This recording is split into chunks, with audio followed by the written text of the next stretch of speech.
Sorry, everyone. Welcome back to Gator Games Fan TV. How are we all getting on? How is the form? So, we're going to do a preview show for this weekend's All-Ireland Senior Football Championship action. We're going to be looking at the 4 games that will be taking place, as well as some Tailteann Cup matches as well. And yeah, a crazy week of Gaelic football last week, from Donegal winning the Ulster title, from Louth winning the Leinster title as well. Phenomenal scenes and everything else that went with it. And now we have the group stages, and I will be dropping a predictions video tomorrow on the group stages. So I will be, giving my predictions for the group stages, which undoubtedly I will get absolutely wrong, but that's what we are all here for. So we're going to preview the games, we're going to predict them, and going to give my opinions on what I think will happen, and then we'll look at the Tailteann Cup as well. But yeah, we are going to mention the games that are taking place, and I am going to give my prediction as well for who I think is going to win that Tailteann Cup as well. So look, let's crack right into it. Mayo versus Cavan. And yeah, look, it is interesting. You've got 4 games taking place this weekend, all from different groups. And that's mainly because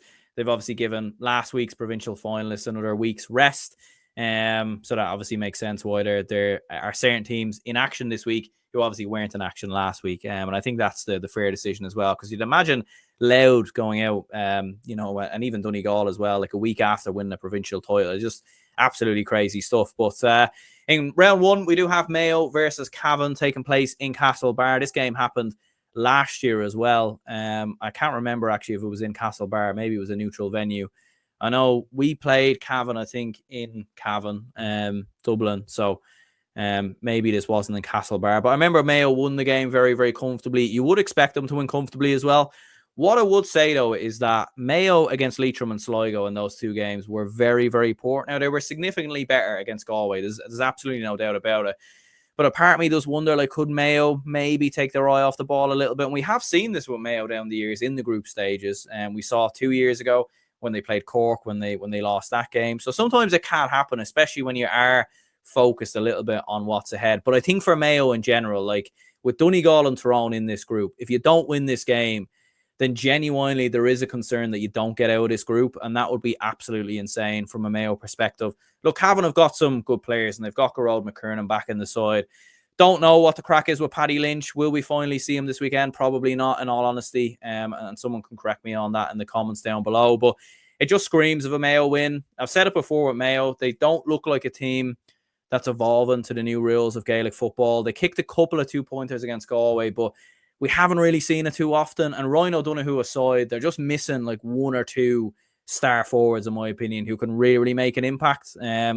You need a Tommy Conroy back in the side, in my opinion, or you need a player of the caliber of Killian O'Connor. And there just doesn't appear to be that within this Mayo side. Yes, Matthew Ruan's a good player from midfield. He can kick points, and he's a great, shot taker as well, it must be said.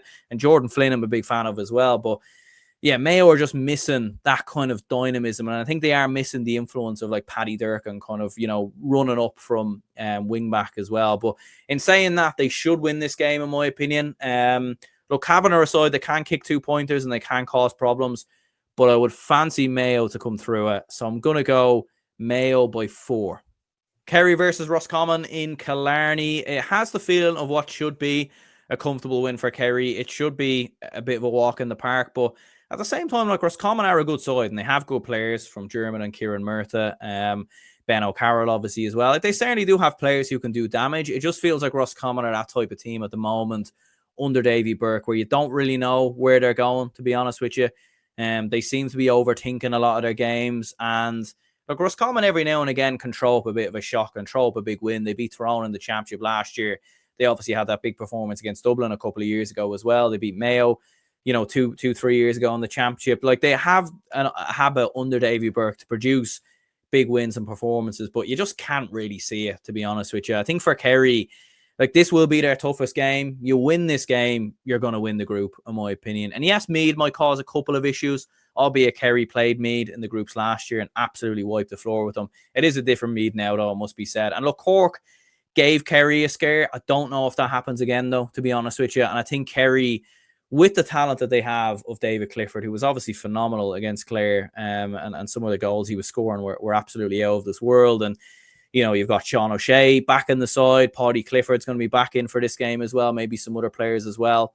Kerry have a huge amount of dynamism. And I think Joe O'Connor in the midfield has really sort of especially since David Moran has retired. I think Joe O'Connor has been brilliant at just like slotting into that midfield role and really making a difference. So it's very hard to look at anything other than a Kerry win. Maybe with the new rules, Roscommon could cause a shock. Maybe Kerry could be caught a little bit on the hop, and maybe that would give the Rossies a bit of hope.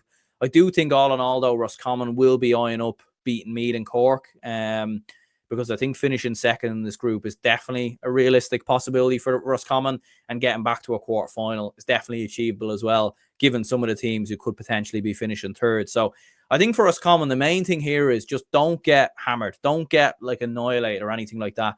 Stick in the game. And even if you lose by 3 or 4 points, I don't think it's the end of the world, to be honest with you. In saying that, though, I think Kerry will be far too strong, and I'm going to go with a 6-point win. In Group 3, you've got Clare versus Down in round 1 in Group 3. And yeah, it feels a bit like a Tailteann Cup game, this, in some regards, given the fact that Down relegated from Division 2. And Clare, as we know, have been somehow drawn on the very easy side of the Munster Championship over the last couple of seasons. So they keep finding themselves into this position. Look, at the end of the day, Down deserve the right to be here. They won the Tailteann Cup last year, so you can't take anything away from them. And for Clare, look, they probably don't deserve to be here, if we're being perfectly honest, like if I'm being absolutely brutal. But at the same time, look, with this game being in Ennis, they will absolutely feel like they can win this game. And Clare, like, don't get me wrong, Down will be happy with this draw, but Clare would absolutely be happy with this draw as well. It does feel like this is the type of game that, like, if Clare can go and win, they'll genuinely feel like they can get out of this. And who knows as well, like, I wouldn't say there's much between Clare and Louth. I would fancy Louth to beat Clare, to be honest with you. But who knows, like, the Louth lads might have been on the fucking beer for the last couple of weeks, so Clare might be able to catch some cold there. Saying that, though, I think Down's quality is too strong. Look, they got relegated, but they got relegated from Division 2 with 6 points. I think they are a good side. They proved that in some of their performances, and some of their individual player performances versus Donegal. What I would be worried about from a Down perspective was that game versus Fermanagh, considering how Down really struggled in that game at times and managed to get over the line. Look, with players like Pat Havern and Oran Murdoch and a few others, I think they will have enough. Oisin Savage is a very good player as well. But at the same time, Clare have sharpshooters there with Owen Cleary and Keelan Sexton. So I think this will be a very close game, but I'm going to go it down to just about shade it by 2 points. But lads, Dublin were absolutely annihilated in that game versus Meath. Like, we were so poor. I mean, we were like, I think the score was like 12 points to 0 at one stage. It was absolutely atrocious. Like, Dublin have absolutely nothing in midfield now. We might as well not have a midfield there. I mean, like, poor Tom Lahiff is getting absolutely drowned out, and I feel so sorry for him, to be fair, because he's always been a good midfield partner, but not being the guy that we should rely on to win your high balls and everything else. And we're just crying out for something, and I don't know where it's going to come from. I think Con O'Callaghan aside and Cormac Costello aside, we don't really have too many brilliant forwards anymore, to be honest with you. Look, Kieran Kilkenny on his day is brilliant. Con Basquel probably hasn't shown the same form from a couple of years ago. Costello has obviously been coming back from an injury as well and hasn't looked his best. Look, the Dublin are going into this game as underdogs, and big underdogs as well. From what I haven't seen the bookies odds, but I would imagine Dublin are surely going in here as underdogs. It might suit us maybe, because sometimes we have a habit of turning up when you kind of bet against us, and 2023 at times was the perfect example of that. But we are just missing them lads. We're missing Brian Fenton. We're missing Paul Mannion. We're missing James McCarthy. Cluxton, he just doesn't have the same like power on his kickouts, I don't think, anymore, to be honest with you. And I think Desi has probably even recognised that by trying to test out other goalkeepers to see if we can get an improvement anywhere. And then he's reverted back to his hype with Stephen Cluxton. And like, some of the kind of gaps in defence as well seem to be a little bit all over the place. And it's definitely looked as weak as a Dublin side as I can remember in a long time. Like, possibly, I was very young in 2004 when we lost to Westmeath, but maybe you could go, as far back as that. I don't really know. Maybe at the start of 2010 we were really bad as well. But yeah, it's worrying signs from a Dublin perspective. Galway's midfield is just going to absolutely eat us to shreds. I mean, Paul Conroy is going to have an absolute field day. And even without Walsh and Comer, I think Matthew Tierney is there to do the damage. Robert Finnerty as well, who's a very, very good footballer. You've got Peter Cook maybe coming off the bench. And even defensively as well, with players like Jack Glynn, I think, they'll have enough to beat us, in my opinion. Playing at home as well in Salt Hill, it just has the feeling of an absolute no-brainer of a Galway win. And I'm going to go with a 7-point win for Galway. I think it's going to be very, very comfortable. Look, some people might say I'm being a negative Nancy as a Dublin fan. I'm just calling it as to how I've seen it. Like we were trashed by Meath in the first half. You look at our away games this year, trashed by Donegal, beaten very comfortably by Donegal, trashed by Tyrone, trashed by Armagh. Like we were horrendous against Kerry, and then we managed to somehow kind of drag ourselves back into it. It's not improbable that we win this game, but I think it will be very comfortable. Maybe I'll go with a 5-point win for Galway. Maybe a 7-point win is a bit harsh, but either way, I think Galway win this very, very comfortably. Looking at some of this weekend's Tailteann Cup games, as I was saying previous, I'm not going to forget it this weekend. We've got 2 games in Group 1, Leitrim versus Sligo and Tipperary versus Kildare. Sligo obviously got a big win versus Tipperary, albeit Tipperary gave them a bit of a game, and Kildare beat Leitrim very, very comfortably by 26 points as well. You would fancy Sligo to beat Leitrim. I was kind of hoping we would have seen a bit more from Leitrim against Kildare, given the fact that they were very competitive against Mayo, but Kildare are a good side as well, to be fair. But I would fancy Sligo to come through that. And as for Kildare, look, Kildare for me, like I'd imagine it was an absolute kick in the teeth seeing Louth win the Leinster title, and even seeing Meath beat Dublin as well. Because Kildare have nearly been that team on numerous occasions, and when Dublin have had an absolute astronomical drop-off, it just so happens that Kildare have had it as well. Kildare do have the underage. They have younger players coming through, and there is the potential for them to kick on, but they have to win this competition, in my opinion. They can have no excuses. They have to go and aim to win this Tailteann Cup. And if they don't win it, they only have themselves to blame, in my opinion. They have the talent from some of the players in Jimmy Hoyland, Dara Kirwan, Ryan Sinky, Alex Byrne as well. They have some very, very good footballers, and I think they've more than enough to win this game versus Tipperary. And in my opinion, they are the favourites to win the Tailteann Cup. I think it's between them and Offaly.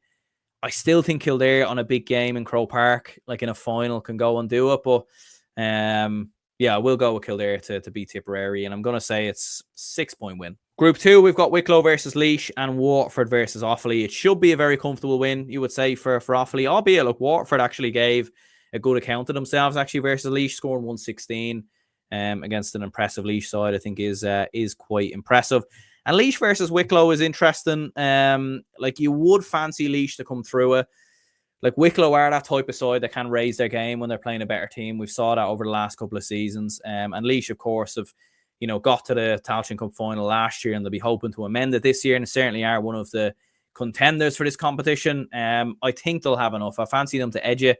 I'll go with a 3-point win. In Group 3, you've got London versus Westmeath and Antrim versus Limerick. I would go, I think, with Westmeath to beat London. Look, I think that's a no-brainer. Maybe with London, they might fancy their chances. I think London are playing this game at home, so maybe they could fancy their chances there. Antrim versus Limerick as well. I'd go with Limerick maybe to do it there. I think Limerick are in better form after their promotion. Big win, obviously, versus London as well. I think Limerick can win that, I think Limerick have the potential to do it. You've got Danny Neville, obviously, back in the side. Emmett Richter, Peter Nash is a good footballer as well. Ian Corbett scored 3 points the last day. So I think Limerick can do it. I think they can beat Antrim. And that would be massive for Limerick in terms of taking them another step closer to out of this group. And then in Group 4, you've got Longford versus Fermanagh and Carlow versus Wexford. What a win it was, by the way, lads, for Carlow versus Fermanagh. I mean, that absolutely went under the radar. To beat them 3-18 to 2-18 is an absolutely phenomenal achievement for Carlow football in Brewster Park. For Fermanagh, you're kind of wondering what on earth actually happened and what on earth went wrong, and it's a massive setback for them because they should be one of the contenders for this competition as well, in my opinion. And it opens it up. And look, the winner of Carlow-Wexford, I think, can win this group. Carlow will feel that they're coming into this with a bit of momentum, and they do often have a habit of kind of producing a bit of a shock in this competition. In saying that, though, Wexford are dark horses for this, having been so strong throughout the league. It kind of tailed off a little bit with losing the league final, and then a first round loss in Leinster as well, which was a little bit disappointing for them. I think it was versus Laois. I think they lost that game. But Wexford have got good players, and Sean Ryan and Mark Rossiter, Niall Hughes scoring 5 points from midfield the last day. So I think they'll have enough to get past Carlow. And in terms of Longford Fermanagh, I'm going to go with Fermanagh to bounce back there. They need the win. If they don't, they're pretty much gone. So they absolutely need to win that game. And to be fair, I'm going to say that they will. Anyway, lads, we'll wrap that up here. Let me know your thoughts or opinions in the comments down below. Let me know your predictions for some of this weekend's games taking place in the All-Ireland Senior Football Championship. We'll be back with some reactions to the games during the weekend as well. And of course, we will be dropping a group stage predictions video tomorrow as well. So do stay tuned to that. And it's at this stage where my mind just absolutely fucking checks out at this stage. But yeah, cheers anyone who tuned in. Speak to y'all later.